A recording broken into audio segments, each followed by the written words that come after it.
Assalamu alaikum wa rahmatullahi wa barakatuhu. In uwa masu albarka, barka mu da wannan lokaci, da fatan kuna cikin koshin lafiya. A yau insha Allah za mu yi darasi ne wanda ba mu saba kawo shi ba, wato darasi yadda za ka samu kuɗi a intanet, inda za ka haɗa web page kuma ka samu kuɗi, dinga samun kuɗi da shi.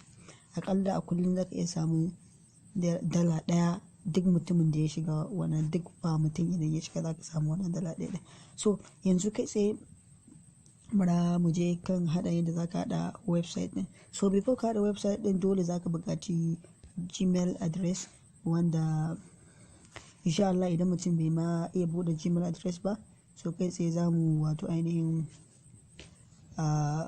fara da buɗe Gmail address ɗin. In yaso sai mu biyo step by step, kai dai ka kasance tare da mu kuma ka zamanto kana bin step by step domin ka samu ka gano wannan hanya din zaka dinga samun kuɗi cikin kwanciyar hankali.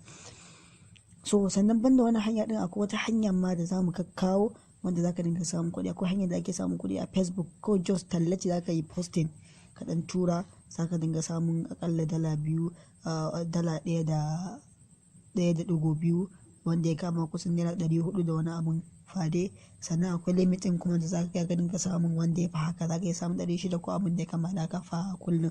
So wannan kenan. So a wannan tutorial din insha Allah yanzu za mu je kai tsaye sai mu haɗa Gmail. Kai dai in baka yi subscribing ba sai kai subscribing din wannan channel din tamu.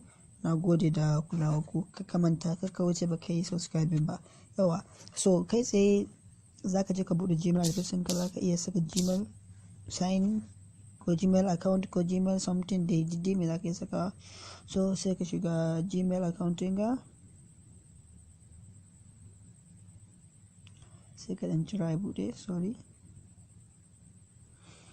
Da Gmail ɗinka shine sai ka shiga nan create account. For myself, to manage business za ka yi na managing business ne, so let's say ni nan zaɓi for myself.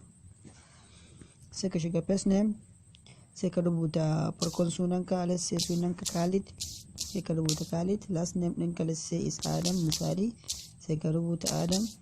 Sai ka zo username, ya kake so Gmail ɗin naka ya kasance, za ka iya cewa Adam, let's say Kali, Adam Kali. Sai ka sa farkon number ka misali, ko wata number da kake ka rike, saboda normally wannan. Sai ka zo password ɗinka, sai ka sa password ɗinka abin da kake so password ɗinka ya danna. Sai ka shiga nan confirm password, sai ka danna, sai ka sake maimaita password ɗinka, an sake maimaita sai ka danna next. So sannan suna karɓa, for example bara mu gwada, sai bara mu sa password, bara mu sa Adam Kali in da just for gwaji ne. Amma sai ka sake maimaita Adam Kali, sannan next.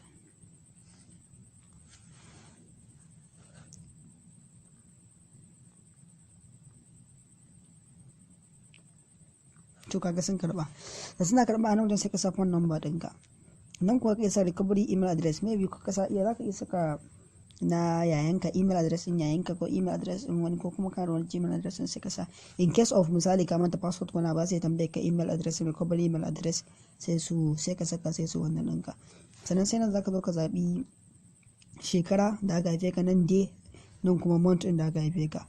So kaga ya ma wannan, sai ka zo nan gender, kai mace ne ko kai namiji ne ko wani abu haka, sai ka saka, kana dana next. To shikenan ka yi creating din wato ainihin Gmail address. So yan uwa a biyo mu a wato ainihin, saboda lokaci, sai a biyo mu a wani darasi na gaba insha Allah, yanda za mu ci gaba da bayani yanda za ka shiga kai tsaye ka je ka wato ainihin kirkiri website ɗinka, kuma sannan ka dinga samun kuɗi da wannan website din. Insha Allah za mu ci gaba daga nan wajen. So na gode wanda bai subscribing ba, kakka wuce ba kai subscribing ba. To na gode.